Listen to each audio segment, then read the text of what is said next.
السلام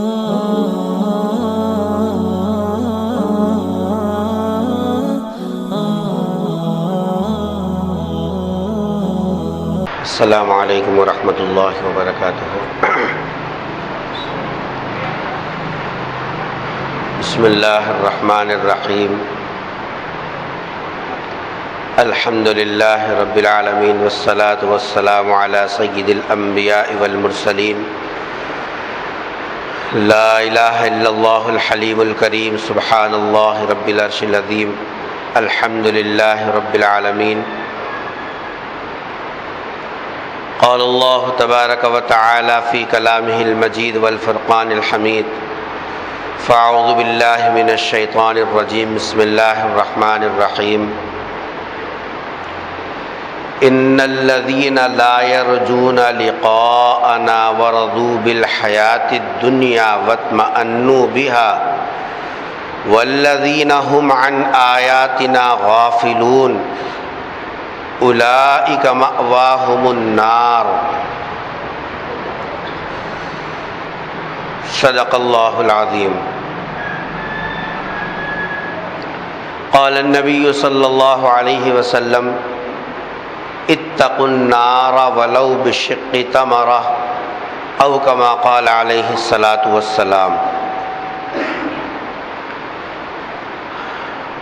عزیزان گرامی، مسلسل 6 جمعہ سے موت اور اس کے پیش آنے والے مختلف مراحل سے متعلق جو مضامین قرآن و حدیث میں ذکر کیے گئے، اس کی تفصیلات آپ حضرات کے سامنے پیش کی جا رہی ہیں۔ انہی میں سے یہ خلاصہ آپ کے سامنے آیا تھا کہ موت کی پہلی منزل جس کو سکرات کہتے ہیں، اس کی سختی تو ایسی ہے جس سے خود سرکار دو عالم صلی اللہ علیہ وسلم کو گزرنا پڑا، اور آپ نے اللہ کی مدد کی دعا فرمائی کہ اے اللہ سکرات کی سختیوں میں میری مدد فرما۔ دوسرے قبر کی منزل تھی، جہاں کے سوالات، وہاں کی وحشت اور وہاں پیش آنے والے مراحل سرکار دو عالم صلی اللہ علیہ وسلم نے اپنی آنکھوں سے دیکھ کر امت کو آگاہ فرمایا کہ قبر کا عذاب کیسا سخت ترین ہے، اور یہ بھی ذکر فرما دیا کہ قبر آخرت کی منزلوں میں سے پہلی منزل ہے، جو اس میں جیسا بچ گیا پکڑ سے تو آخرت کی بقیہ منزلوں کو جو ہے آسانی سے طے کر سکے گا۔ جو یہاں پکڑا گیا، آگے آنے والی منزلیں اس سے زیادہ سخت ترین ہوں گی۔ اور تیسرا جو ہے مقام تھا وہ ہے حشر، جہاں سب اولین و آخرین جمع ہوں گے، اور پھر سورج کی تپش اور اس کی حرارت کے اندر ایک لمبے اور طویل زمانے تک سب کو کھڑا رہنا ہوگا حساب و کتاب کے لیے۔ اور چوتھی منزل تھی میزان اور حساب، جہاں آدمی جیسا دنیا میں توشہ تیار کر کے لے گیا ہوگا ویسا اس کے ساتھ معاملہ کیا جائے گا۔ اور گزشتہ جمعہ 5ویں منزل یعنی پل صراط پر سے گزرنے کی تفصیلات ذکر کی گئی تھی کہ پل صراط کیا ہے، کیسا آدمی جی صاحب جو ہے اس کی وحشت سے پریشان ہوگا، اور پھر اس پر کیسے کیسے لوگ جی صاحب جو ہے پکڑے جائیں گے، وہ تفصیلات گزشتہ جمعہ آپ حضرات کے سامنے رکھی گئی۔ اس وقت میں جو آیت کریمہ میں نے تلاوت کی، سورہ یونس کی آیت نمبر 7 آیت نمبر 8 ہے، اور اسی سے نسبت رکھنے والا رسول اکرم صلی اللہ علیہ وسلم کا ارشاد گرامی میں نے پڑھا، جس میں سرکار دو عالم صلی اللہ علیہ وسلم نے اس کے بعد کا جو مرحلہ ہے اس مرحلے کا ذکر فرمایا۔ اور گزشتہ جمعہ یہ مضمون آپ کے سامنے رکھا گیا تھا، پل صراط کے اوپر سے جب لوگ گزریں گے، اور وہ لوگ کون ہوں گے؟ ایمان والے ہوں گے لیکن گنہگار ہوں گے۔ پہلا طبقہ تو جو گزرے گا حضرات انبیاء کا، حضرات جی صاحب جو ہے شہداء کا، صالحین کا، بلکہ ایک روایت میں آتا ہے کہ ہر آدمی کو، نبی تک کو جی صاحب پل صراط کے اوپر سے گزرنا ہوگا۔ لیکن شہید کا معاملہ اللہ نے الگ رکھا اس کے مقابل میں کہ وہ اللہ چاہے تو جب چاہے اس کو سیدھے جنت میں پہنچا دے۔ اس لیے سرکار نے فرمایا جو اللہ کی نسبت پہ جان دیتا ہے تو اس کا خون کا خطرہ زمین پہ گرنے سے پہلے اس کے سب گناہ معاف فرما دیتے ہیں، اور اس کا دھڑ زمین پہ بعد میں گرتا ہے، پہلے حور کی گود میں گرتا ہے۔ شہادت کا یہ بڑا مقام و مرتبہ رسول اکرم صلی اللہ علیہ وسلم نے ذکر فرمایا۔ تو پل صراط پر پہلا طبقہ انبیاء، صلحاء، جی صاحب صادقین کا ہوگا، جو پلک جھپکنے کی مقدار میں جی صاحب وہ پار کر جائیں گے۔ اس کے بعد اونٹ کی رفتار سے، اس کے بعد ہوا کی رفتار سے، اس کے بعد گھوڑے کی رفتار سے۔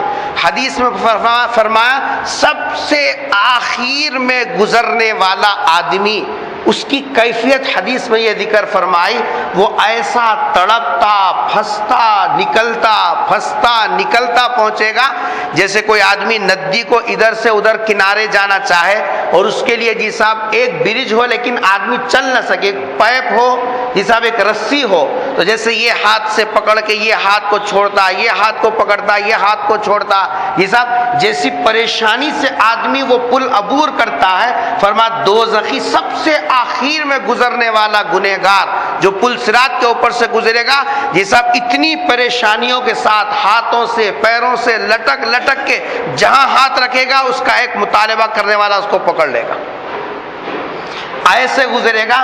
جب پار ہو جائے گا تو پلٹ کے دیکھ کے یہ کہے گا میرے سے بڑا خوش نصیب کون ہے۔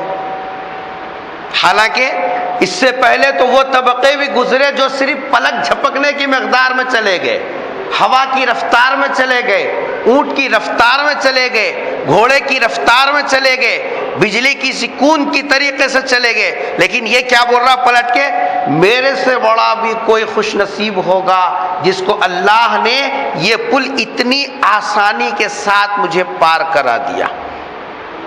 وہاں نعمت کا احساس ہوگا۔ اگر اصل میں نیچے کی پریشانیاں اور تکلیفیں دیکھ کر آدمی یہ بچنے کو بھی سب سے بڑی خوش نصیبی سمجھے گا۔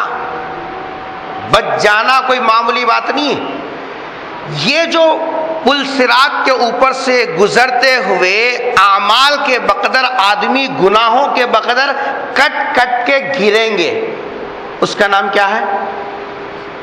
بھول گئے آپ؟ گزشتہ جمعہ کی پوری تقریر بھول گئے؟ یہ پل صراط کس کے اوپر بچھایا جائے گا؟ دوزخ کے اوپر بچھایا جائے گا۔ یہ اوپر سے کٹے گا اور پھسلے گا تو گرے گا کہاں؟ دوزخ میں۔ آج کی اس مجلس میں وہ دوزخ سے متعلق تفصیلات ذکر کی جا رہی ہیں۔ دوزخ میں 6 پریشانیاں ہیں ملسا۔ کتنی پریشانیاں؟ 6 پریشانیاں، جس کو مسلم شریف، ترمذی شریف اور مسند احمد اور جیسا مسند بزار، ان 4 کتابوں میں تفصیل سے ذکر ہے، اور میں ان 4 حدیث کی کتابوں کے حوالے سے مضمون پیش کر رہا ہوں۔ یہ جو دوزخ ہے، پہلے قرآن کی جو آیت میں نے پڑھی اس کا ترجمہ سن لیجئے، اس کے بعد اس کی تفصیل کے بعد پھر ہم آیت کے ترجمے سے اس کا انطباق کریں گے۔ سورہ یونس کی آیت نمبر 7 میں اللہ تعالیٰ ارشاد فرما رہے ان الذین لا یرجون لقاءنا ورضوا بالحیاۃ الدنیا واطمأنوا بها والذین هم عن آیاتنا غافلون۔ فرمایا کہ جو لوگ دنیا کی زندگی کے اندر لا یرجون لقاءنا، ہمارے سامنے حاضر ہونے، ہم سے ملاقات کرنے کا خیال نہیں رکھتے تھے، کون مرا، کون دیکھا، کیا ہو کی کیا نہیں کی، یہ سب بہلانے پھسلانے والی باتیں ہیں۔ کہاں کی جنت، کہاں کی دوزخ، کہاں کا حساب، کہاں کا کتاب، پیسے مل گئے موج مستی کرو یہی جنت ہے۔ اور جس کو نہیں ملا بس وہی اس کے حق میں دوزخ ہے، یہ سمجھ کے زندگی گزار۔ کام کرنے سے پہلے یہ نہیں سوچا کل کے دن اللہ کے سامنے حاضر ہونا ہے، اللہ سے ملاقات کرنا ہے، خدا کی عدالت میں پیش ہونا ہے، اس سے آنکھ بند کر کے زندگی گزاری۔ لا یرجون، امید نہیں رکھتے تھے، لقاءنا، اللہ فرما رہے ہمارے سے ملنے کی ان کو امید نہیں تھی۔ انبیاء بتائے امید نہیں، کتابیں بتائی امید نہیں، نبی کے اقوال بتائے امید نہیں، نبی کی باتیں، نبی کا عمل، کتابوں کی تفصیلات اور مضامین، سب کے باوجود ان کو یقین ہی نہیں آیا۔ پھر کیا کرے؟ وَرَضُوا بِالْحَيَاةِ الدُّنْيَا، دنیا کی زندگی پر اتنا مطمئن ہو گئے، بس یہی کمانا، یہی ترقی کرنا، اسی کو بڑھانا، اسی میں پھنسنا، دنیا کی زندگی پر بالکل مطمئن، ایسا پلٹ کے کبھی غفلت میں بھی ایک آدھ مرتبہ آخرت یاد نہیں ہے۔ وَرَضُوا بِالْحَيَاةِ الدُّنْيَا وَاطْمَأَنُّوا بِهَا، اس پر مطمئن ہوگا بالکل، بس اب یہ ہماری آخری منزل ہے، اس کے بعد کوئی منزل نہیں ہے۔ اور پھر اللہ کیا فرما رہے؟ وَالَّذِينَ هُمْ عَنْ آيَاتِنَا غَافِلُونَ، ہمارے جو احکامات آئے، نماز کی شکل میں حکم آیا، ایمان کی شکل میں حکم آیا، یقین کی شکل میں حکم آیا، روزہ زکوٰۃ کی شکل میں حکم آیا، والدین کے ساتھ حسن سلوک کی شکل میں حکم آیا، صدقہ خیرات کی شکل میں حکم آیا، چوری سے اور ریا سے بچنے کا حکم آیا، سود سے بچنے کا حکم آیا، غیبت سے بچنے کا حکم آیا، ڈاکے سے بچنے کا حکم آیا، نفاق سے بچنے کا حکم آیا، ان سب کو کھیل تماشا بن کے غفلت میں زندگی گزاری، کان ہی نہیں دھرا اس کی طرف، جیسے یہ بھی کوئی رسپانس دینے کی چیز ہے، کوئی توجہ کرنے کی چیز ہے کہ کوئی جی صاحب اس کو بھی، اس کے طرف بھی جی صاحب دھیان لگانے کی چیز ہے، بس یہ ایسے ہی ہے۔ ان آیاتنا غافلون، جب ایسی زندگی گزری نا تو اللہ آگے کیا فرما رہے؟ دیکھو آیت نمبر 8 میں، اولئک، ایسی زندگی گزارنے والے جن کو اللہ سے ملاقات کا کوئی جی صاحب یقین نہیں، جو دنیا کی زندگی پہ جی صاحب راضی ہو گئے اور دنیا کی زندگی پہ مطمئن ہو کر بیٹھ گئے اور اللہ کی احکامات سے بالکل غافل ہو گئے، ایسے لوگ غفلت میں نہ رہیں۔ ان کا انجام کیا ہونے والا؟ اللہ فرما رہے اولئک مأواہم النار، ایسوں کا ٹھکانہ ہے آگ، ایسوں کے لیے ہے دوزخ، ایسوں کے لیے ہے جہنم، ایسوں کے لیے ہے سعیر، ایسوں کے لیے ہے لظا، ایسوں کے لیے ہے جی صاحب حطمہ، ایسوں کے لیے ہے سقر، ایسوں کے لیے ہے جی صاحب جہیم، اور ایسوں کے لیے حاویہ۔ یہ جہنم کے 7 طبقوں کے نام ہیں جس کو قرآن نے کبھی جہنم کے لفظ سے تعبیر کیا، کبھی سقر کے لفظ سے تعبیر کیا، کبھی جی صاحب لظا کے لفظ سے تعبیر کیا، کبھی حطمہ کہا، کبھی جہیم کہا، کہیں سعیر کہا اور کہیں حاویہ کہا۔ یہ طبقے ہیں جہنم کے۔ اللہ نے فرمایا اولئک مأواہم النار، ہر طبقے میں آگ ہے، ہر طبقے، ایسے لوگوں کا ٹھکانہ۔ دوزخ میں 6 پریشانیاں کیا ہے؟ دوزخ ہم سمجھ رہے ہیں ایسے جیسے کوئی پارک ہے جہاں ٹکٹ لے کے جانا ہے، موج مستی کرنا ہے۔ جی ایمان والے کا مزاج ایسے ہو گیا، دوزخ اور دوزخ کی تفصیلات سن کر بھی اس کا دل نہیں کانپتا، اس کا رواں رواں کھڑا نہیں ہوتا، اس کی آنکھوں سے آنسو نہیں نکلتے۔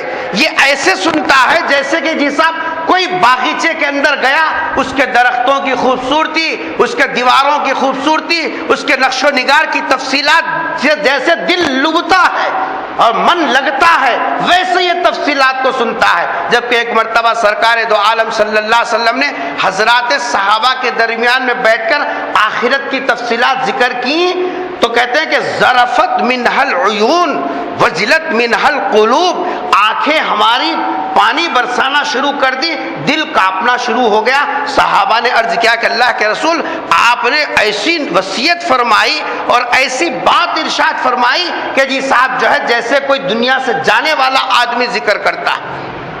تو صحابہ کا مزاج تھا آج چونکہ ہمارے اندر اللہ سے ملاقات کا وہ یقین نہیں اور اللہ تبارک و تعالیٰ نے جو زندگی دی اس کے اوپر بالکل یہ سب راضی، دنیا کی زندگی، آخرت پہ راضی نہیں ہے۔ آخرت نے کہا کہ تجھے وہاں میرا دیدار ملے گا، کوئی کسی کو تیاری کی ضرورت نہیں ہے۔ اللہ فرما رہے میں قرآن سناؤں گا، سننے کے لیے تیار نہیں ہے۔ اللہ فرما رہے دنیا سے 7 گنا بڑی جنت دوں گا، لینے کے لیے تیار نہیں۔ دنیا کی زندگی پہ جی صاحب راضی ہو گئے اور وطمئنو بھی اس پر مطمئن بھی ہو گئے، اب آگے ہمارے کو کوئی چیز کی ضرورت ہی نہیں ہے۔ اللہ فرما رہے ایسے لوگوں کے لیے کیا ہے؟ یہ جہنم ایسے لوگوں کے لیے ہے، یہ سقر ایسے لوگوں کے لیے ہے، یہ حطمہ ایسے لوگوں کے لیے ہے، یہ جی صاحب جو لظا ایسے لوگوں کے لیے ہے، یہ جہیم ایسے لوگوں کے لیے ہے، یہ سقی سعیر ایسے لوگوں کے لیے ہے، یہ حاویہ ایسے لوگوں کے لیے ہے۔ جہنم میں جو پریشانیاں سرکار دو عالم صلی اللہ علیہ وسلم نے ذکر فرمائی، دیکھو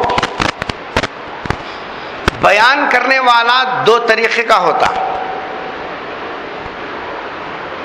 کوئی تفصیلات ذکر کرنے والا 2 طریقے سے ذکر کرتا، ایک آپ ہیں، ایک میں ہوں۔ ہم دونوں کبھی دلی گئے نہیں، آگرہ گئے نہیں، آپ نے بھی کتاب میں پڑھا، میں نے بھی کتاب میں پڑھا، آپ نے بھی لوگوں سے سنا، میں نے بھی لوگوں سے سنا، آپ بھی اپنے بڑوں سے سنا، میں نے بھی بڑوں سے سنا۔ ہم دونوں جب تاج محل کی خوبصورتی ذکر کریں گے، دلی کے جامع مسجد کی تفصیلات ذکر کریں گے، دلی کی جی صاحب تفصیلات ذکر کریں گے، ہم نے دیکھا نہیں آنکھوں سے، صرف کتابوں میں پڑھا، لوگوں سے سنا۔ ایک ہے ہمارا بتانا، ہمارا بیان کرنا، اور ایک وہ ہے جو براہ راست وہاں پہنچ کر آنکھوں سے ایک ایک چیز کا مشاہدہ کر کے آیا ہو، ہر چیز کو دیکھا پرکھا ہو، ہر جگہ جیسا پہنچ کے آیا ہو۔ آپ بتلائیے، ایک ہمارے بیان کرنے میں، ایک آنکھوں سے دیکھ کر آنے والے کے ذکر کرنے میں، دونوں میں فرق ہوگا یا دونوں برابر ہوں؟ دونوں برابر ہوں گے؟ فرق ہوگا، زمین و آسمان کا فرق ہوگا، کیونکہ ہم جو بیان کریں گے صرف تخمینہ ہوگا، صرف لوگوں کی بات پہ اعتماد ہوگا، کیونکہ ہم نے مشاہدہ نہیں کیا، ہم نے دیکھا نہیں کبھی کیا تفصیلات ہیں، لیکن جو آنکھوں سے دیکھا اس کی بات 16% صحیح ہوگی ہماری بات کے مقابل میں۔ جس نے آنکھوں سے پرکھا اور مشاہدہ کیا، چشم دید جو آدمی ہے، اس کی بات میں ہماری بات میں زمین آسمان کا فرق ہوگا۔ قربان جائیے میرے اور آپ کے آقا حضرت محمد مصطفیٰ سب کہہ دو صلی اللہ علیہ وسلم معراج کے سفر میں تشریف لے گئے، جنت کا بھی آنکھوں سے مشاہدہ کیا اور دوزخ کو براہ راست آپ صلی اللہ علیہ وسلم نے آنکھوں سے دیکھا۔ پوری کائنات میں 1.25 لاکھ پیغمبروں کی جماعت اور 1.25 لاکھ پیغمبروں کی امتوں میں کوئی فرد ایسا نہیں ہے جس نے سر کی آنکھوں سے جنت کو دیکھا ہو، جس نے سر کی آنکھوں سے دوزخ کو دیکھا ہو۔ یہ میرے اور آپ کے آقا کا مقام ہے۔ اللہ تبارک و تعالیٰ نے اپنے حبیب کی امت کے اوپر یہ رحمت اور شفقت کا معاملہ فرمایا، وقت کے پیغمبر کو آسمانوں کی سیر کرا کے آنکھوں سے بتا دیا یہ جنت ہے، یہ اس کی نعمتیں ہیں، یہ اس کا آرام ہے، یہ اس کا عیش ہے، یہ اس کی خوبیاں ہیں، یہ اس کے کمالات ہیں، اور یہ دوزخ ہے، یہ ان کی سزائیں ہیں، یہ ان کی تفصیلات ہیں، یہ یہاں کی پریشانیاں، یہ یہاں کے غم و کلفتیں، یہ سب آفتیں ہیں۔ یہ دونوں چیزیں آنکھوں سے سرکار مشاہدہ کر کے آگے امت کو جو بتایا۔ اب اس کے اندر کوئی جھوٹ کا امکان ہے کیا بھائی؟ کوئی جھوٹ کا امکان ہے؟ انکار کی کوئی گنجائش ہے؟ سوال ہی نہیں پیدا ہوتا۔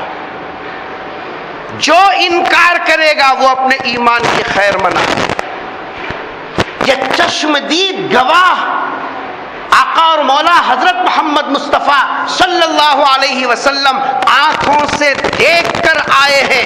آپ جتنی تفصیلات یہ سب ذکر کر سکتے ہیں وہ ہمارے لیے عبرت کا سامان ہے۔ اور امت کو کیوں بتایا؟ اس لیے بتایا تاکہ میری امت ان تفصیلات کو سامنے رکھ کر اس میں جانے سے اپنے آپ کو بچائے، اس میں گرنے سے پہلے اپنی تیاری کر لے، جن چیزوں کی ضرورت ہے ان چیزوں کو مہیا کر لے، اور جن اعمال کی بدولت اس آگ کے حوالے ہوتا ہے اس سے بچ جائے۔ اس سرکار نے امت پر شفقت کی بنیاد پر تفصیلات ذکر کی۔ اور ہائے رے غلام اور ہائے عاشق رسول کا حال یہ ہے، نبی آنکھوں سے دیکھ کے آنکھیں بھی بتائے، اور یہ نبی کا ایسا غلام ہے نہ اس کی صاحب تفصیلات سننے کے لیے تیار، نہ ان کاموں کو کرنے کے لیے تیار، نہ ان حرکتوں سے بچنے کے لیے تیار۔ یہ غفلت نہیں تو اور کیا ہے؟ اللہ فرما رہے والذین هم عن آیاتنا غافلون، یہ وہ لوگ ہیں جو ہماری احکامات سے، ہماری جی صاحب باتوں سے غفلت کے اندر زندگی گزارے۔ دوزخ کے اندر سب سے پہلی دوزخ کی پریشانیوں میں سے ہے دوزخ کی وادیاں۔ وادی کہتے ہیں غاروں کو۔ دوزخ میں بڑے بڑے غار ہیں، وہ طبقوں کے اندر بھی پھر طبقے ہیں۔ دوزخ کے اندر طبقوں کے اندر بھی بڑے بڑے غار ہیں۔ ایک موقع پر رسول اکرم صلی اللہ علیہ وسلم نے ارشاد فرمایا، ترمذی کی روایت ہے، آپ صلی اللہ علیہ وسلم نے ارشاد فرمایا دوزخ میں ایک وادی ہے جس کا نام ہے یہ صاحب جو ہے حب الحزن، اور بعض روایتوں جب الحزن، فارسی میں اس کو بولتے ہیں چاہے حزن، غم کا جی صاحب جو غار۔ صحابہ نے پوچھا کہ اللہ کے رسول کیا ہے وہ؟ ارشاد فرمایا اس غار کے اندر جو سزا ہے، اس غار کے اندر جو تکلیف ہے، اس غار کے اندر جانے والے کے لیے جو مصیبت ہے، اس غار کے اندر جو پریشانیوں کا سامان ہے، اس کا اندازہ تم اس سے لگا سکتے ہو خود دوزخ کے اندر وہ غار ہے، اور دوزخ دن میں 7 مرتبہ ہر روز دن میں 1 مرتبہ نہیں 7 مرتبہ خود دوزخ اس گڑھے کی تکلیف سے اللہ سے پناہ مانگتی ہے کہ اے اللہ اس گڑھے کی تکلیف سے مجھے بچا۔ آپ اندازہ لگا سکتے ہیں اس میں سزائیں کیا ہوں گی، اس میں تکلیفیں کیا ہوں گی، اس میں پریشانیوں کا کیا جیسا مجموعہ ہوگا، اور کیسی آفتوں کا غار ہوگا۔ رسول اکرم صلی اللہ علیہ وسلم نے فرمایا خود دوزخ دن میں 7 مرتبہ اس سے پناہ مانگتی ہے۔ اب اندازہ لگاؤ یہ غار میں اگر ہمارا جانا ہو گیا بدنصیبی سے، اور ہمارا ٹھکانہ اگر وہ بن گیا، تو بتائیے آدمی باقی رہے گا؟ دوزخ کی سب سے پہلی پریشانی ہے جس سے ہر وقت صبح اور شام اللہ سے دعا میں درخواست کرنا کہ اے اللہ جب دوزخ اس سے پناہ مانگ رہی ہے، اللہ سے کہنے کہ اللہ یہ غار کی تکلیفوں سے میری حفاظت فرما۔ ہم اور آپ کو کتنا اللہ سے مانگنا چاہیے، اللہ میاں پروموشن دے، زندگی میں برکت دے، ایسا فلاں دے، یہ دعائیں آپ نے تو دنیا کے تعلق سے کی، جبکہ اللہ کا قانون کیا ہے؟ جو بھی بندہ دنیا کے کسی بھی چیز کے بارے میں اللہ سے دعا کرتا ہے تو اللہ کا قانون یہ ہے اللہ تبارک و تعالیٰ دنیا کی مانگی ہوئی چیز پر اس کی حکمت پہ نظر کرتا ہے۔ یہ چیز دیے تو اس کے لیے فائدہ ہے نقصان دہ ہے، جو مانگے وہ نہیں ملتی دنیا میں، بلکہ اللہ بندہ جب دعا کرتا ہے تو مانگی ہوئی چیز کے بارے میں اس کی حکمت پہ نظر کرتا ہے، یہ چیز اس کے لیے فائدہ مند ہے تو چیز ملتی۔ جیسے بچہ ماں سے چاقو مانگے، ماں سے انگار کا ڈلا مانگے، ماں جی صاحب، اور بچہ ضد کر رہا ہے، مانگ رہا ہے، لیکن ماں کیا کرتی ہے؟ بچے کی حکمت پر نظر کرتی ہے، بچے کی مصلحت پر نظر کرتی ہے۔ وہ کہتے ہیں کہ بچے کو نہیں معلوم یہ چاقو کے لیے کتنی خطرناک چیز ہے، یہ بلیڈ اس کے لیے کتنی خطرناک چیز ہے، یہ آگ کا انگارہ دیکھنے میں دور سے چمکدار ہے، لیکن یہ ہاتھ میں پہنچنے کے بعد اس کے لیے کیا پریشانیاں جی صاحب اس کے اوپر آئیں گی اس کو نہیں معلوم۔ ماں بھی اس کی مصلحت پر نظر کرتی ہے، اگر اچھی ہوتی ہے تو چیز دے دیتی ہے، ورنہ دوسری چیز دے کے جی صاحب بہلا دیتی ہے، وہ مانگی ہوئی چیز نہیں ملتی۔ اللہ کا قانون بھی ایسا ہے، دنیا میں بندہ دعا مانگتا ہے دامن پھیلاتا ہے تو اللہ تبارک و تعالیٰ سے مانگتا ہے دنیا کے بارے میں، جو مانگے وہ نہیں ملتی۔ اللہ مصلحت پہ حکمت پہ نظر کرتے، اگر یہ چیز جو بندہ مانگ رہا ہے بچے کے حق میں، مانگنے والے کے حق میں بہتر ہے، وہ چیز دے دیتا۔ ہم اور آپ دونوں مل کے دعا کریں، اللہ میاں ایک بیٹا دے دینا، ایک بیٹا دے۔ اللہ کو معلوم ہے بیٹا آنے پر اس کے لیے کیا مصیبتیں کھڑا کرے گا، اور ہم ہر مرتبہ یہ بول رہے ہیں کہ کیا کرنا، دعا کرو، بولتے ہیں دعا کرے، مگر کہاں اللہ میاں ہماری کہاں سنتا،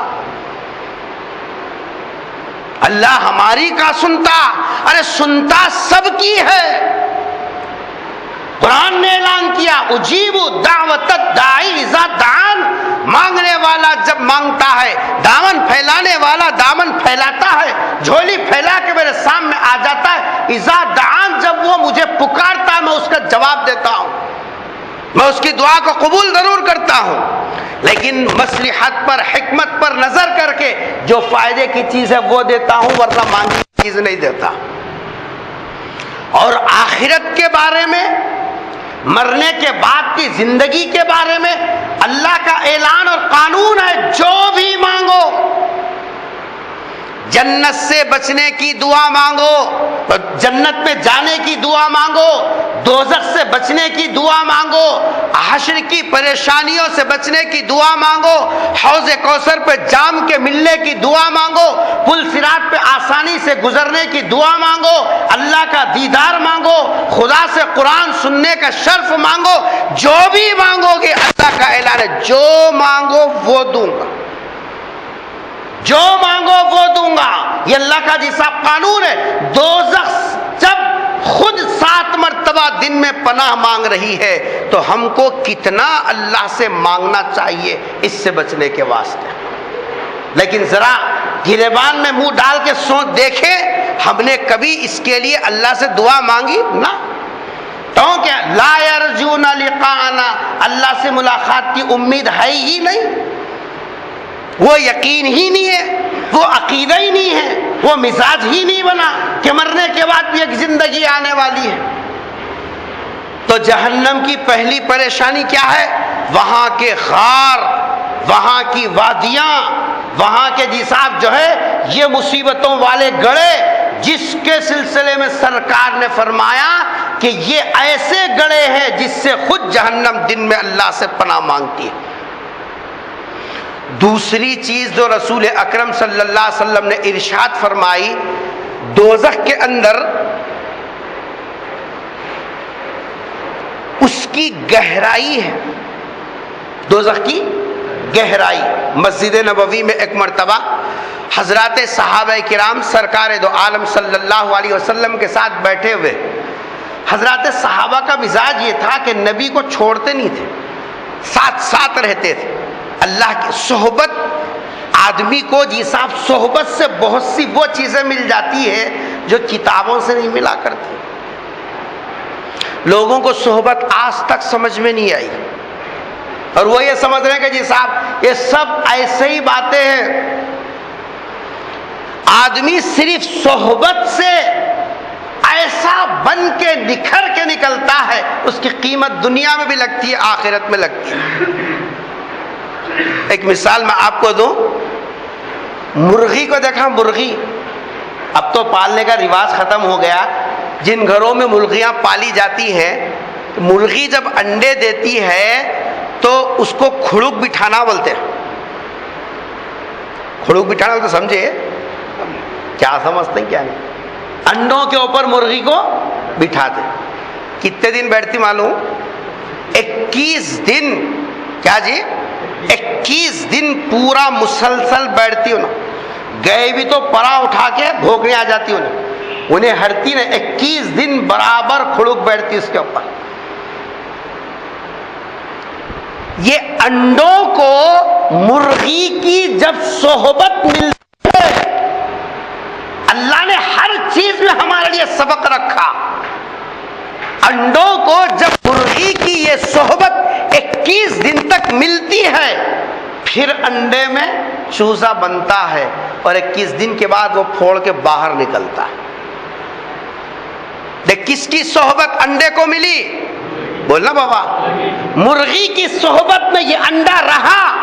اس صحبت کی برکت یہ ہوئی وہ بھی ایک زندہ جاندار بن کے باہر نکلا.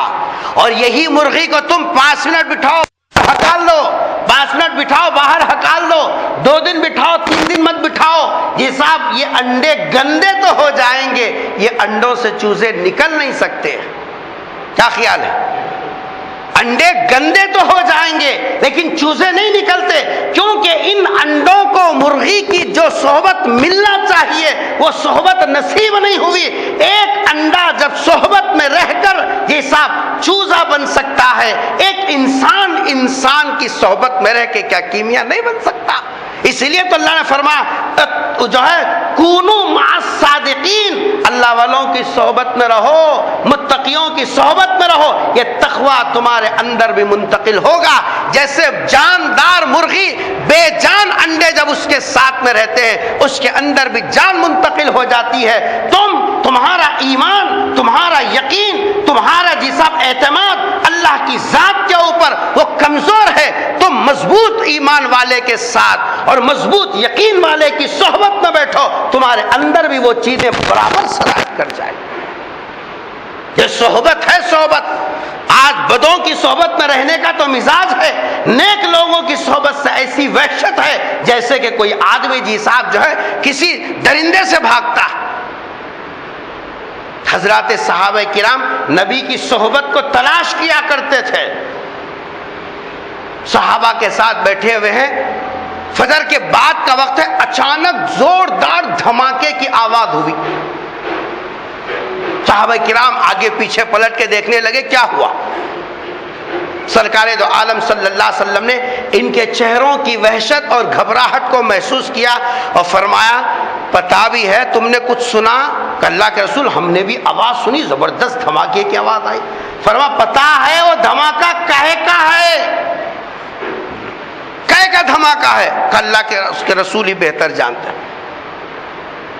اس کے بعد سرکار نے جو جملہ ارشاد فرمایا مسلم کی روایت وہ سنو. سرکار دو عالم صلی اللہ علیہ وسلم نے ارشاد فرمایا 70,000 سال پہلے. کتنے سال پہلے؟ 70,000 سال پہلے ایک پتھر دوزخ کے اوپر سے ڈالا گیا تھا. میں کیا بتا رہا ہوں؟ دوزخ کی گہرائی بتا رہا ہوں. دوسری پریشانی، دیوار پر سے گرا تو جلدی اٹھتا، چھٹک لے کے جا سکتا. 3 منزلہ اوپر سے گرا تو اٹھنے میں اور دیر، اور پورا اوپر 11 سے گرا تو اٹھانا پڑتا، اور پورا 100 پہ سے گرا تو مسئلہ ہی ختم ہو گیا. تو اب اندازہ لگائیے دوزخ کی جو گہرائی ہے وہ بھی ایک پریشان کن مرحلہ. سرکار فرمایا 70,000 سال پہلے ایک پتھر اس کے اوپر سے چھوڑا گیا تھا، وہ گرتے گرتے گرتے گرتے آج اس کی تل میں گرا، وہ گرنے کی آواز تھی.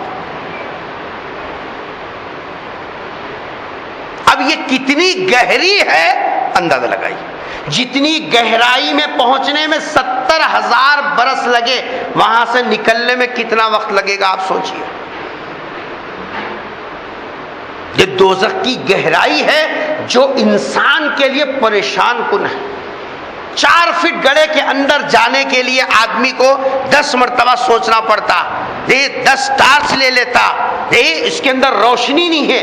لیکن جب دوزخ کے اندر پل صراط کے اوپر سے کٹ کے گرے گا، قدم پھسل کے گرے گا تو کتنے پریشر کے ساتھ گرے گا، اور پھر گرتا چلا جائے گا گرتا چلا جائے گا. 70,000 برس اس کو اندر سے ہو کر گرنا ہے.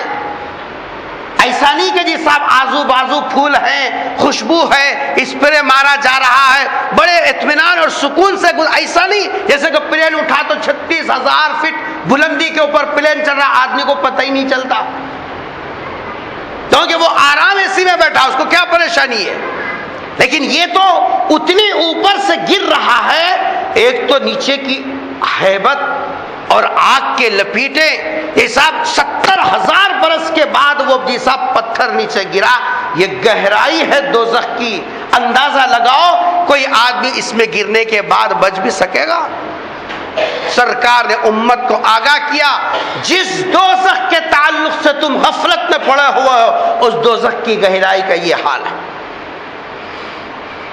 تیسری پریشانی دوزخ کی یہ ہے، وہاں کی غذائیں۔ سرکار نے اکثر اور قرآن کریم کے بے شمار یہ سب صورتوں کے اندر، سورہ واقعہ دیکھو اس کے اندر، یہ سب سورہ حدید کے اندر، اکثر صورتوں کے اندر اللہ تبارک و تعالیٰ نے یہ سب یہ دوزخ کی تفصیلات ذکر فرمائی۔ قرآن کہتا ہے لَآكِلُونَ مِن شَجَرٍ مِّن زَقُّومٍ فَمَالِئُونَ مِنْهَا الْبُطُونَ فَشَارِبُونَ عَلَيْهِ مِنَ الْحَمِيمِ فَشَارِبُونَ شُرْبَ الْهِيمِ هَذَا نُزُلُهُمْ يَوْمَ الدِّينِ۔ قرآن کے الفاظ ہیں سورہ واقعہ کے۔ فرمایا کہ تیسری پریشانی دوزخ کے اندر وہاں کی غذاؤں کی پریشانی ہے۔ کسی آدمی کو بولو بہترین کمپنی میں آپ کے لیے جاب حاضر ہے، آپ کو سب فیسلٹیز دی جائے گی، لیکن وہاں کا پانی انتہائی کڑوا، 100 مرتبہ فلٹر کرو کڑوا رہے گا، ایک خطرہ تم حلق سے اتار نہیں سکتے، اور کھانا وہاں کا ایسا حساب رہے گا، پتھر چبانا وہ چبانا برابر ہے، کتنی بھی 1000 تنخواہ تو جائے گا، دور سے سلام کرے گا کہ صاحب تمہارا پرموشن، تمہاری کمپنی، تمہارے کو مبارک، یہاں بھٹی کے پاس رہ کے روٹی بناؤں گا کیونکہ کم سے کم کھانا تو بھی صحیح ملے گا، وہاں جا کے کروں کیا جہاں کھانا ہی صحیح نہ ہو تو محنت کائے کو کرو۔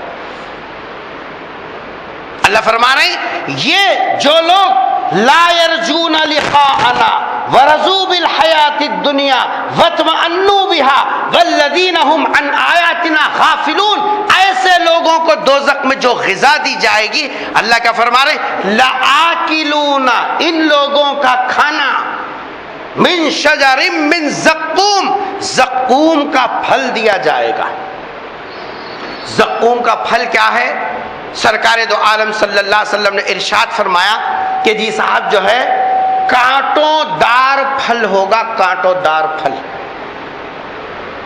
ہمارے یہاں جی صاحب جو ہے چپل سینڈ بولتے ہیں اس کو، دیکھا ہوگا بڑے بڑے جی صاحب پنجے کے جیسا، اور اس کے اوپر پورے کیا رہتے ہیں، اتنے باریک کانٹے، اس کے اندر پھل بھی لگتے ہیں، پھل کے اوپر بھی اطراف سے کانٹے۔ اس کو کبھی کھول کے دیکھا؟ میں تحقیق کیا، کھایا بھی اندر کا، تحقیق کے لیے دیکھا ہوں اس کو، نہیں اس کے کسی بھی چیز کو تم ہاتھ لگاؤ دیکھو پھر کیسا کانٹا چپتا ہے، اور اتنا باریک کانٹا تم نکالتے جاؤ اندر دھسے گا، نکالتے جاؤ اندر دھسے گا، اور اس کا جو پھل ہے ایسا وہ پھل کو بھی پورے اطراف سے کانٹے۔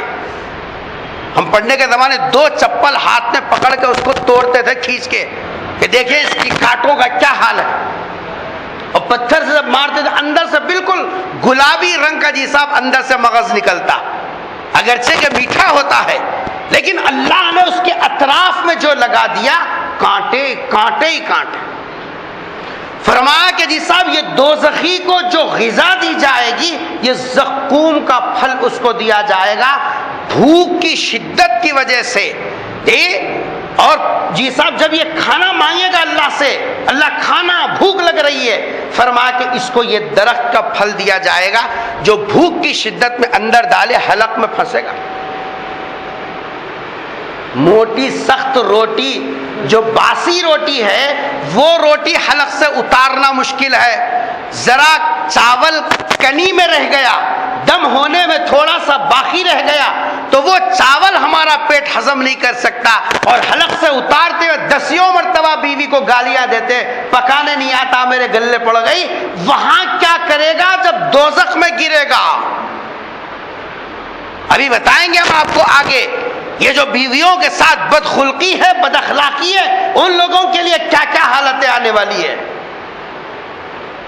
اللہ فرما رہے یہ جو دیا جائے گا حلق میں جی صاحب پھنسے گا تو اس کو یاد آئے گا دنیا میں ہم کوئی چیز حلق میں پھنستی تو پانی کے جی صاحب جو ہے اس کے ساتھ ہم حلق سے اتارتے تھے، تو اب یہ پانی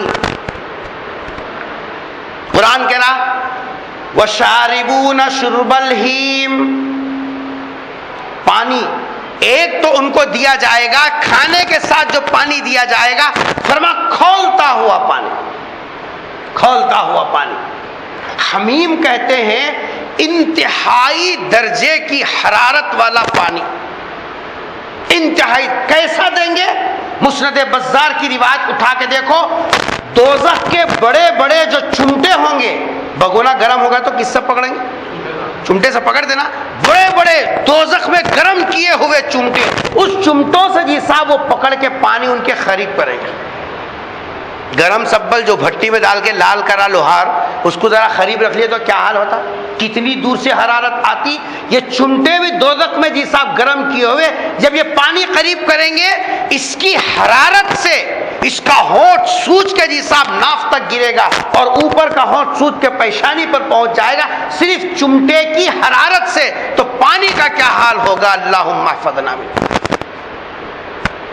لیکن پیاس کی شدت، حلق میں اٹکا ہوا جی صاحب کھانا اس کو اتنا بےتاب و بے قرار کر دے گا، ویسا کھولتا ہوا پانی بھی منہ کو لگا لے گا۔ قرآن کی آیت سنیں، اللہ تبارک و تعالیٰ کیا فرماتے ہیں، جب ایسا کھولتا ہوا پانی یہ شدت بے قراری کے اندر پیے گا، فقطع امعاءہم، انتڑیاں کٹ کے پیخانے کے راستے سے باہر نکل جائیں گی، پانی پچے گا بھی نہیں اندر۔ یہ سزا ہے، یہ ہے غذا ان کی، اور یہ ہے ان کا پانی۔ حساب وَسُقُوا مَاءً حَمِيمًا، کھولتے ہوئے پانی سے۔ عام حالتوں میں جب حساب گرمی کی حرارت اور شدت سے پانی مانگے گا، مسلم کی روایت اٹھاؤ، رسول اکرم صلی اللہ علیہ وسلم فرمایا ان کو غساق دیا جائے گا۔ غساق، غساق کیا ہے؟ فرمایا یہ جو آدمی آگ میں جلے گا نا تو کیا ہوگا، کھال جل کے پورا زخم بنے گا، اور زخم بنتا ہے تو زخم سے پشش نکلتی ہے، خون نکلتا ہے، سڑان ہو گئی تو پیپ نکلتا ہے۔ اس سے جو جی صاحب پسینہ، خون اور جی صاحب جو ہے پیپ، یہ تینوں مل کے جو جمع ہوتا ہے اس کو بولتے ہیں غساق۔ قرآن کی وہ آیت ذہن میں نہیں آ رہی میرے، جس کے اندر اللہ نے یہ ذکر کیا کہ جی صاحب غسلین ان کو دیا جائے گا، زخموں کا دھون۔ ڈاکٹر کے پاس جب آپ پھوڑا ہو گیا گئے تو جی صاحب پانی ڈال کے اسپیڈ ڈال کے جو دھوتا اور نیچے پورا جی صاحب جمع کرتا، اس کو بولتے ہیں غسلین، دھون۔ عام حالتوں میں پینے کے لیے مانگے گا یہ ملے گا، کھانے کے ساتھ مانگیں گے وہ پانی ملے گا۔ فَمَالِئُونَ مِنْهَا الْبُطُونَ، اللہ فرما رہے ارے تیرا پیٹ بھی نہیں بھرے گا اس سے، تیری پیاس بھی نہیں بجھے گی۔ بھوک مٹنا تو دور کی بات ہے، پیاس ختم ہونا تو دور کی بات ہے، یہ صاحب یہ تو تیرے لیے عذاب میں اضافہ کرنے کے لیے۔ ارے بات سمجھ میں آ گئی؟ پہلی پریشانی وہاں کے غاروں کی، دوسری پریشانی اس کے گہرائی کی، تیسری پریشانی اس کے غذا کی، اور چوتھی پریشانی ان کے پانیوں کی۔ پانچویں جو چیز دوزخ کے تعلق سے قرآن نے اور سرکار دو عالم صلی اللہ علیہ وسلم نے ذکر فرمایا، جس کو جو آیت میں نے سورہ یونس کی 8 نمبر کی آیت پڑھی، اس میں کیا ہے؟ اولئک مأواہم النار، یہ ایسوں کا ٹھکانہ آگ ہے، آگ۔ آگ، آگ مستقل سزا ہے صاحب۔ دنیا کی جتنی سزائیں ہیں، جتنی سزائیں، سب سزاؤں میں سب سے خطرناک سزا وہ ہے آگ کی سزا۔ اسی لیے کیا فرمایا، کہیں جانور وغیرہ نظر آئے ان کو جلاؤ مت۔ جلانے کی سزا، جلانے کا اختیار صرف اللہ کو، اللہ کے علاوہ کسی کو نہیں ہے، کسی کو بھی، بشمول انبیاء اور اولیاء کسی کو نہیں ہے۔ کوئی جلانے کی سزا نہیں دے سکتا، صرف خالق کو جی صاحب حق ہے جلانے کی سزا دینے کا، اس لیے اللہ نے وہ عذاب کہاں رکھا؟ آخرت میں دوزخ کے واسطے اٹھا کے رکھا۔ یہ پانچویں پریشانی ہے دوزخ کی آگ۔ اس آگ کے تعلق سے کیا ہے؟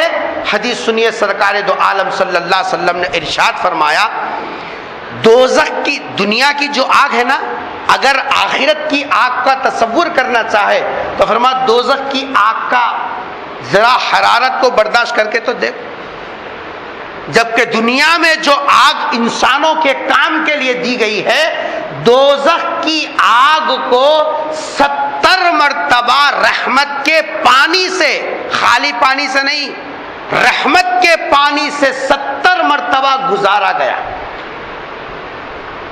لوہا گرم ہے، اس کے اوپر ایک مرتبہ پانی ڈالو، وہ نیچے پانی جو ہوتا وہ گرم رہتا، پھر پانی ڈالو، کچھ حرارت کم آتی لیکن گرم ابھی بھی رہتا، پھر پانی ڈالو، پھر پانی ڈالو، ایسا 70 مرتبہ وہ آگ کو دھونے کے بعد اس کا ٹیمپریچر کتنا کم ہوا ہوگا۔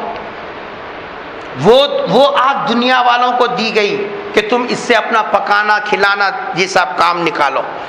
جب اس کے اندر 70 سینٹی گریڈ اور بڑھ جائے گی اس آگ کے اندر حرارت، تو کیا کوئی آدمی تاب لا سکے گا اس آگ کی؟ کیا خیال ہے؟ کوئی تاب لا سکے گا اس کی؟ کوئی تاب نہیں لا سکے گا۔ یہ سب اللہ کے رسول صلی اللہ علیہ وسلم نے فرمایا یہ دنیا کی آگ ہے، آخرت کی عذاب کا تصور کرو۔ فرما کہ 1000 سال تک دوزخ کی آگ کو بھڑکایا، دوزخ کی آگ کو بھڑکایا، جل جل کے 1000 سال میں وہ آگ لال ہو گئی۔ اس کے بعد دوسرے 10,000 سال حساب اس کو بھڑکایا گیا، 1000 سال، دوسرے 1000 سال جب بھڑکایا تو وہ آگ لال سے دوسری صفت اس کے اندر آئی، سفیدی۔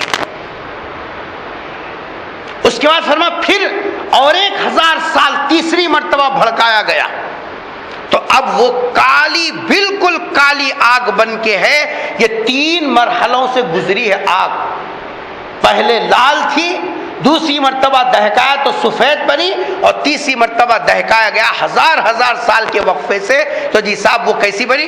کالی آگ۔ اس آگ کی حرارت کا کیا اندازہ ہے؟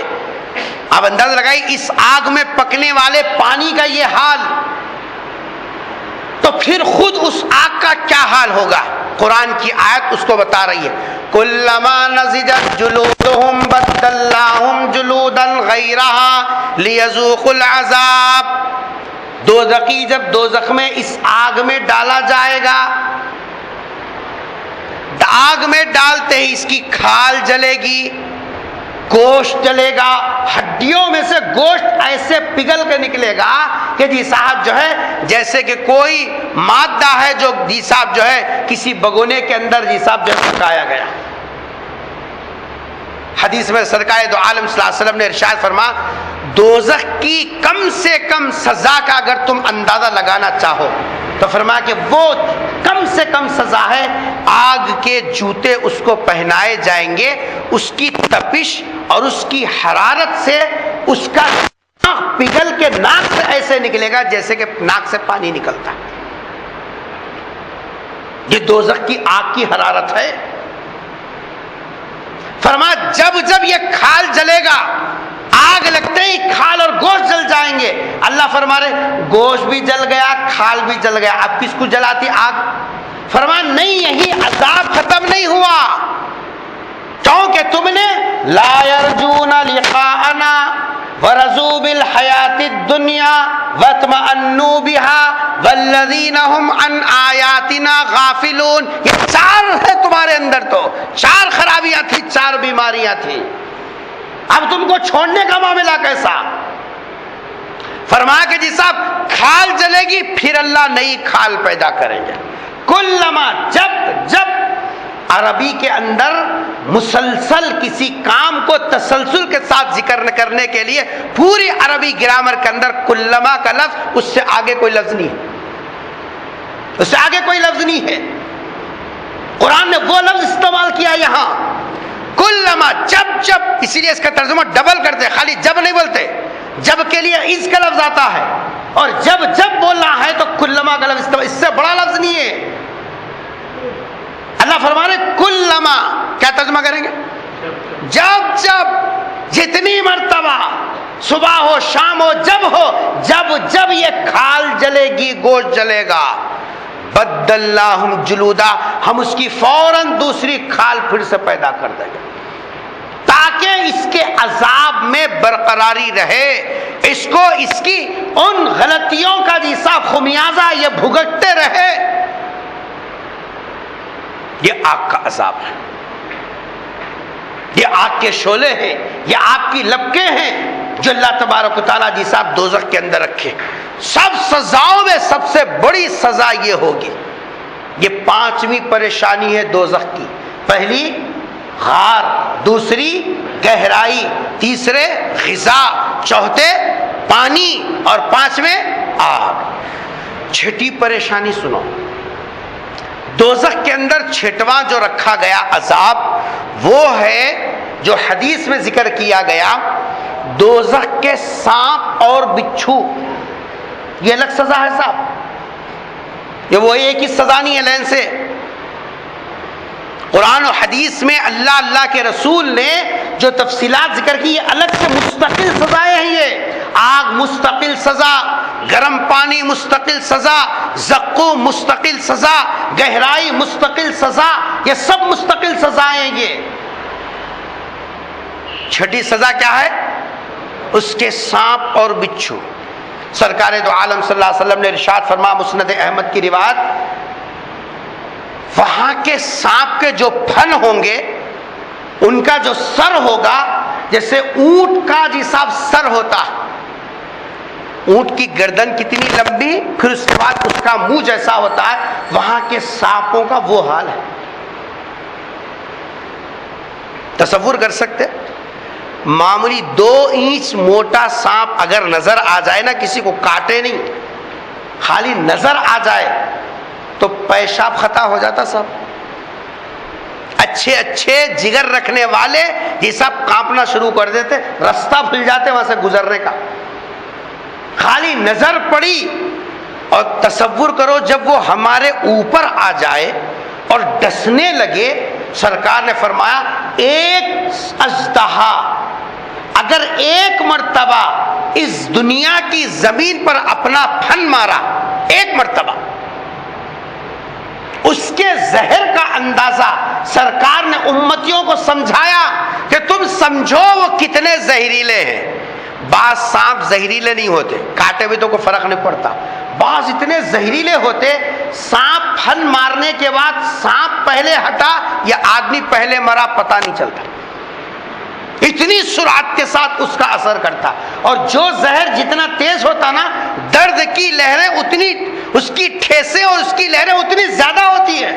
کم زہر والا مارا خالی روتا، درد ہو رہا، اور زیادہ زہریلا مارا چیخا مار مار کے روتا، کیونکہ اندر کی جو تکلیف کی لہریں ہیں، جو ٹھیسیں ہیں، وہ انسان کے بس کی بات نہیں۔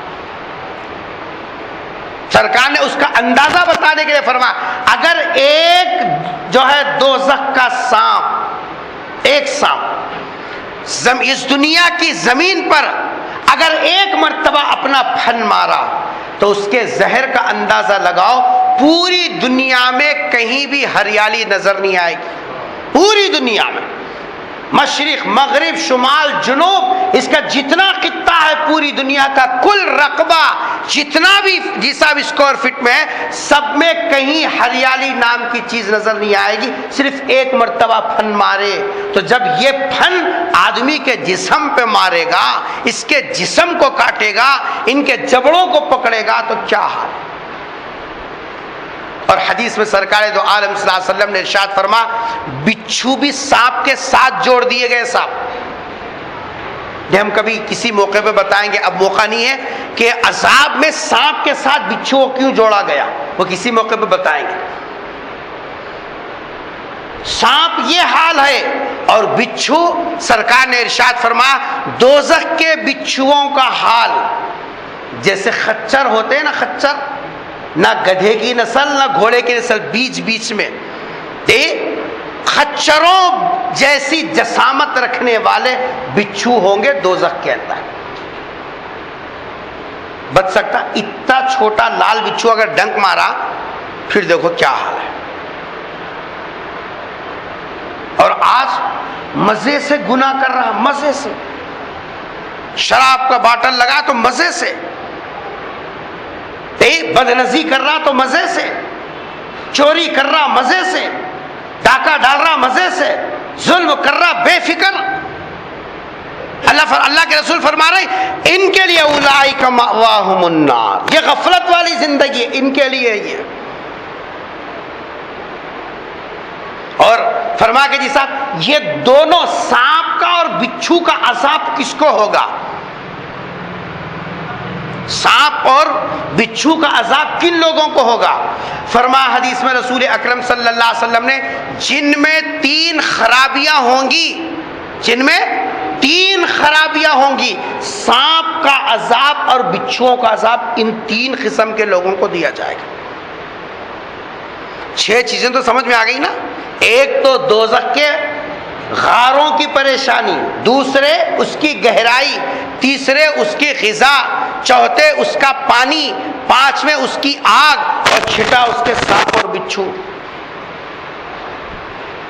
3 خرابیاں جس کے اندر ہوں گی، 3 میں سے کوئی ایک خرابی بھی اگر ہے اس کے لیے یہ سانپ اور بچھوؤں کا عذاب.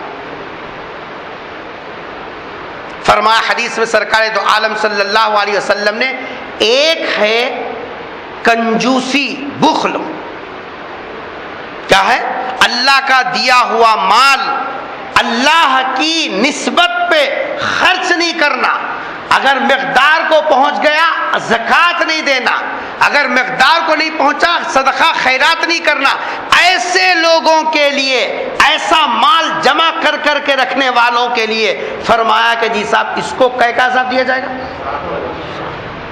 اٹھاؤ حدیث زکوٰۃ کے جی صاحب باب میں سرکار نے ارشاد فرمایا جو زکوٰۃ فرض ہونے کے بعد زکوٰۃ نہیں دیتا، اللہ تبارک و تعالیٰ اس کو ایک بڑا اژدہا جو جی صاحب گنجا ہوگا، گنجا ہونا اس کے زہریلے ہونے کو بتاتا ہے، اس کے گلے میں توخ بن کے ڈالا جائے گا اور اس کے دونوں طرف کے جبڑوں کو کھینچتا رہے گا اور کہتا رہے گا انا کنزو کا انا مالو کا، میں تیرا خزانہ ہوں، میں تیرا پیسہ ہوں جو تو جمع کر کر کے رکھتا تھا، زکوٰۃ فرض ہونے کے بعد بھی نہیں نکالا، تیرے سامنے تیرے رشتہ دار بھوک سے بل بلاتے رہے، یہ سب تکلیف سے دوا کے لیے ڈوری کے لیے پیسے نہیں تھے، یہ تڑپتے رہے، لیکن تو اپنے خزانے پر سانپ بن کے رہا.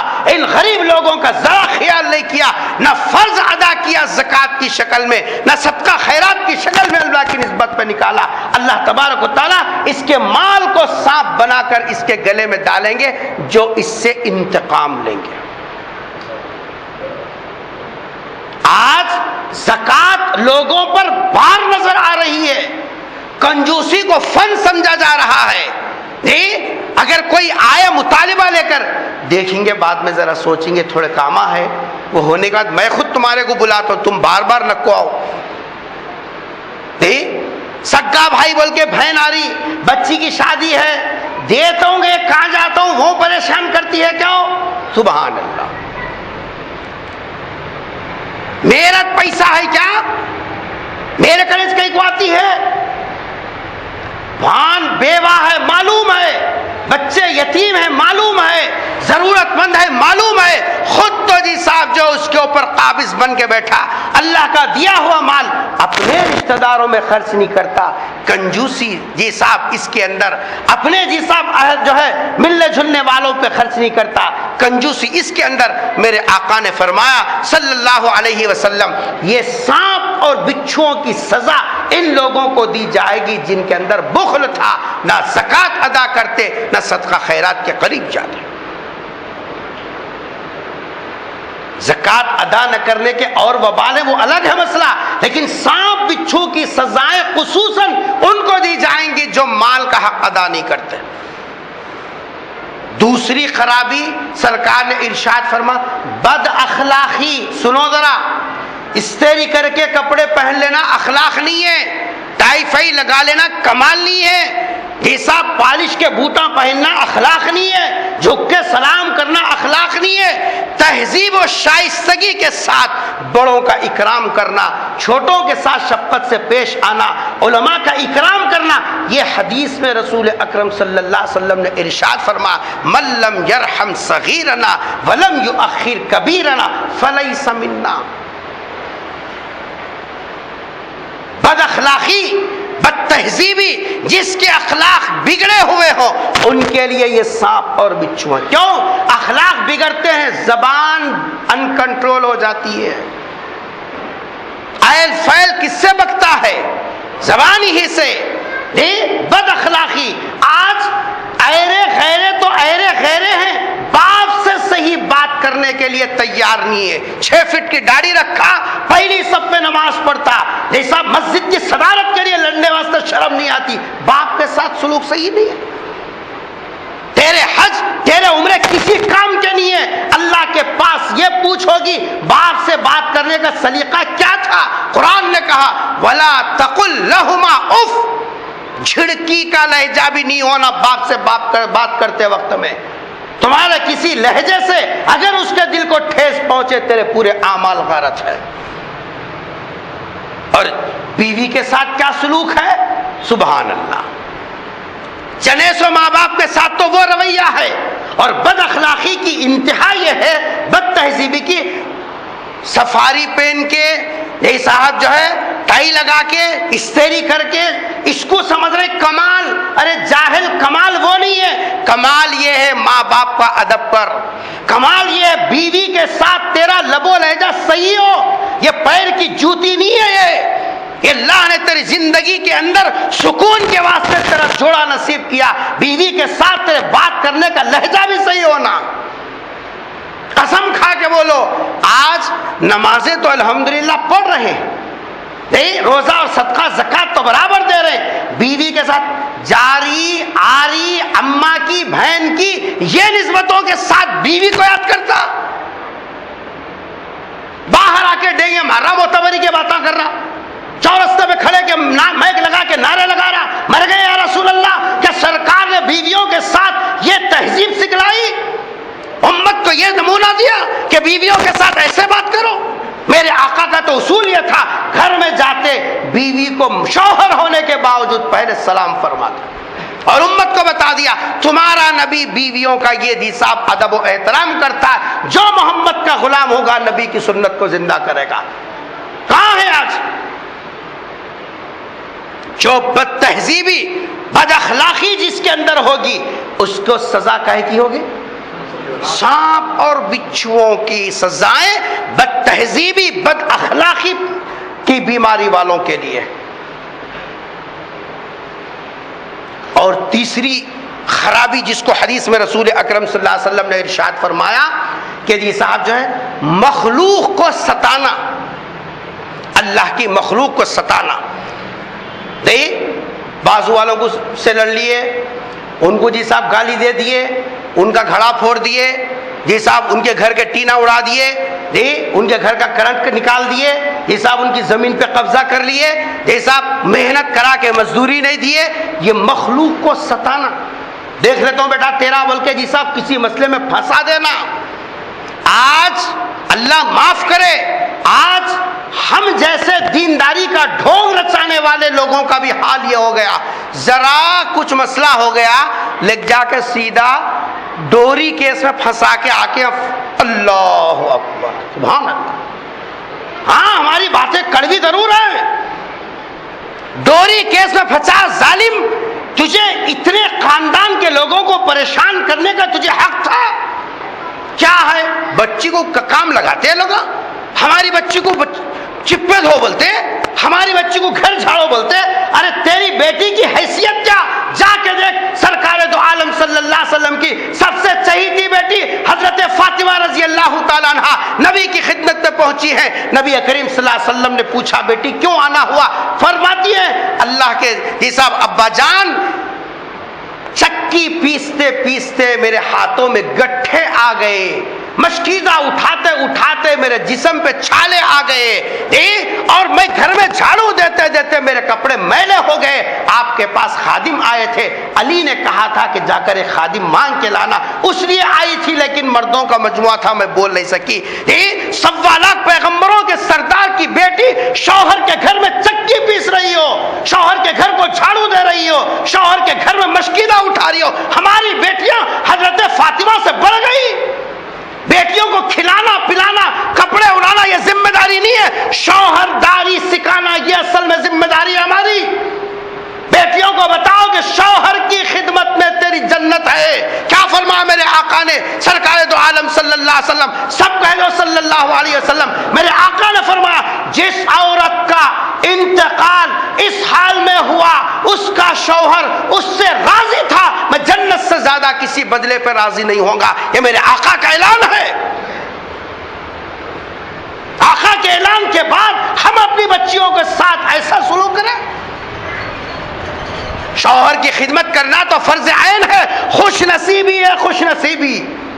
عورت کا کمال اسی میں تو رکھا گیا, ورنہ تو تمہارے کو لانے کی کیا ضرورت. ہوٹل میں پیسہ پھینکے تو گھر سے بہترین اچھا کھانا ملتا.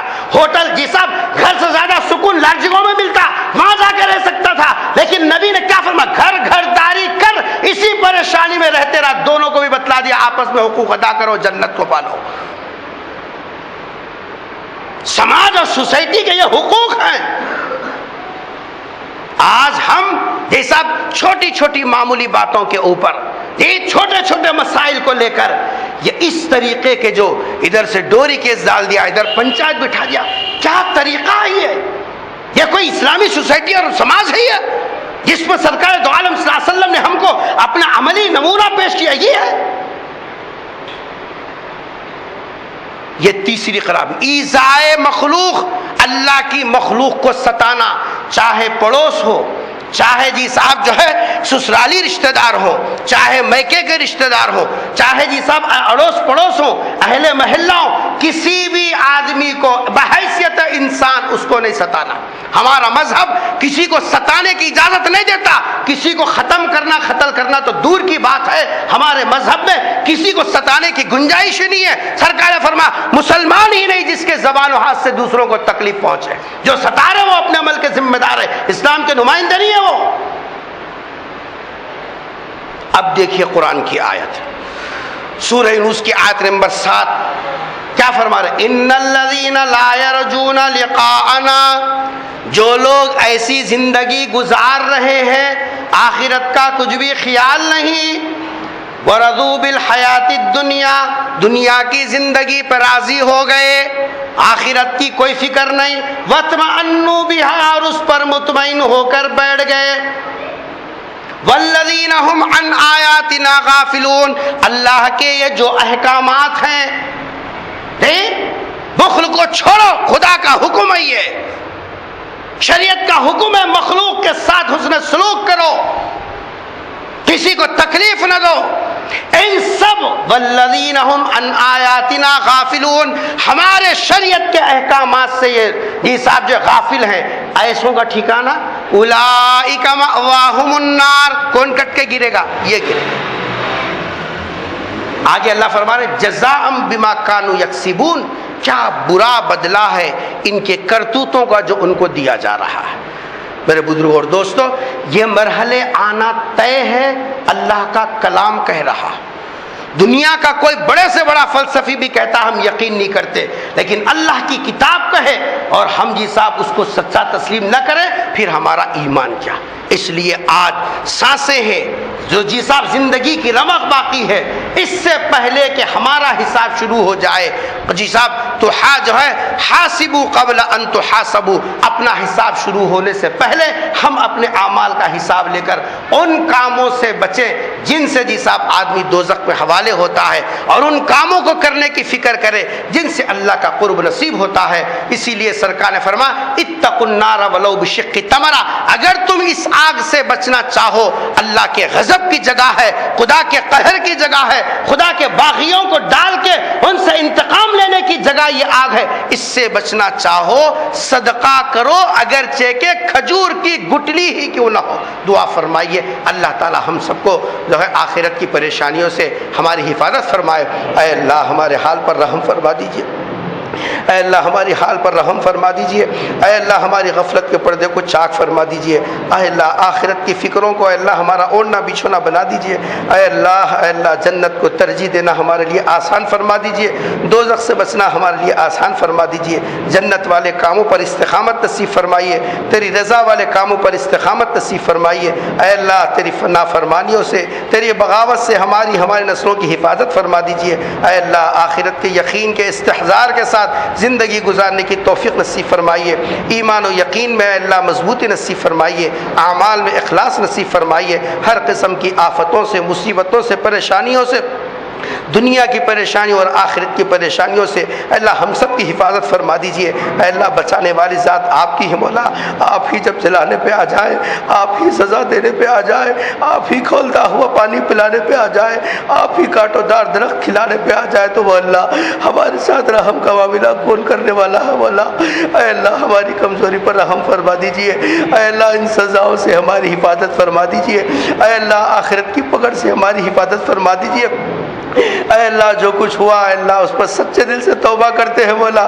ہماری توبہ کو قبول فرما لیجئے. اے اللہ سچی زندگی نصیب فرما دیجئے. گناہوں کے دلدل میں پھنسے ہوئے ہیں مولا. اے اللہ تیری توفیق کے بغیر ہم نکل نہیں سکتے. اے اللہ نیکیوں پر جمنا آسان فرما دیجئے. گناہوں سے ہماری حفاظت فرما دیجئے مولا.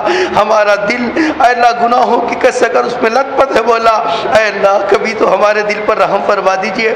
ایک مرتبہ محبت کی نظر ڈال دیجئے مولا. ایک مرتبہ محبت کی نظر ڈال دیجئے. اے اللہ آپس میں سب ایک دوسرے کے حقوق ادا کرنے والا بنائیے. اے اللہ ماں باپ کے, بیوی کے, بچوں کے, اہل محلہ کے سب کے حقوق ادا کرنے والا بنائیے. بخل سے ہماری حفاظت فرما دیجئے. جتنی پریشانیاں سب کو اے اللہ راحتوں اور آرام کے اندر اے اللہ مبدل فرما دیجئے. دعا کو اپنے فضل سے قبول و منظور فرمائیے. اللہم صلی علی محمد کلما ذکرہ الذاکرون وصلی علی محمد کلما غفل عن ذکر الغافلون. سبحان ربک رب العزت عما یصفون وسلام علی المرسلین والحمد للہ رب العالمین.